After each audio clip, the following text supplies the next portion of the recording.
This is just a sample of the audiobook. To get the complete audiobook, access the link posted in the first comment. Chapter 4. The Two-Thirds Rule. As golfers, we all have different interpretations of how our rounds went. Most players are way too hard on themselves and often have unrealistic expectations of their performance on the course. No matter how hard we try, we just can't accept that golf is primarily a game of mistakes. I've played thousands of rounds over the past 25 years. Many of them were in competition with elite amateurs and some aspiring playing professionals. In all of this time, I have never seen anyone conquer every phase of the game. I would like to dispel the myth that you need to fire on all cylinders in all facets of the game to become a better golfer. I'm going to introduce you to a concept called the two-thirds rule, which I think can help many of you. The 3 phases of golf. I think about golf in 3 different areas for the sake of simplicity. 1. Tee shots. 2. Approach shots. And 3. Finesse shots, which is anything inside of 100 yards. When I recall my better rounds, I have only succeeded in 2 of these areas.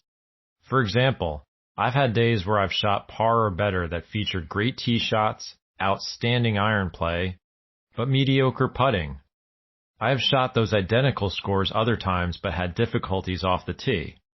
I made up the differences through approach shots and getting up and down for par 5 or 6 times with my wedges and putter. I shoot my average scores on most days when I'm only doing one phase of the game very well. When things go terribly, then it's a 0. Interestingly, I still have never had a round where I succeeded at all 3. I've never witnessed any other golfer accomplish this feat in person either. I should also clarify that this scoring system is relative to every golfer. Whether you're looking to break 100, 90, or 80, each golfer has their benchmarks for performance in each category. The good news.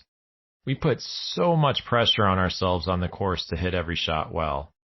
The fear of messing up can paralyze us, resulting in more mistakes.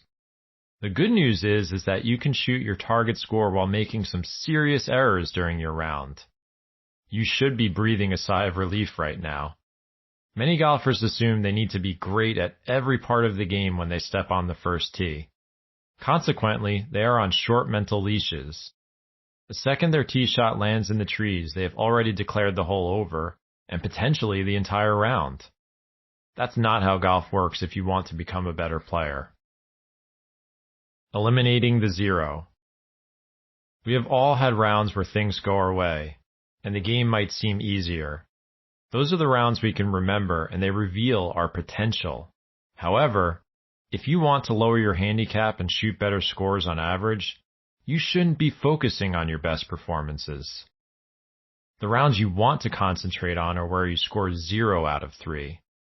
Those days can drag you down and rock your confidence.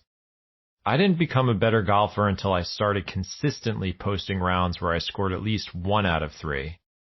Things began to change once I started moving away from the 0 out of 3 days. How do you do it? Consistency is a very misused term in golf. I believe that most golfers are not as far from consistency as they might think. They are just looking at their games through the wrong lens. Getting rid of the rounds where you score 0 out of 3 isn't easy. You must make adjustments to how you approach the game at various levels. I'll focus more on the quote-unquote how in the coming chapters. It will require changing your strategy, the way you practice, your mental approach, and several other categories. Thankfully, I believe all of you reading this are capable of doing it, of course relative to your skill levels. Think of it as optimizing your game or a series of tweaks. I'm not here to tear things apart. Being patient and digging in. I'd like to put all of this together in one neat statement to summarize what I'm trying to say regarding the two-third rule. Here goes. You don't need to be perfect to have a great round of golf. You need to be patient. At least one part of your game is going to abandon you. If you can remind yourself that mistakes are okay and have the mental resolve to dig in, your scores will improve.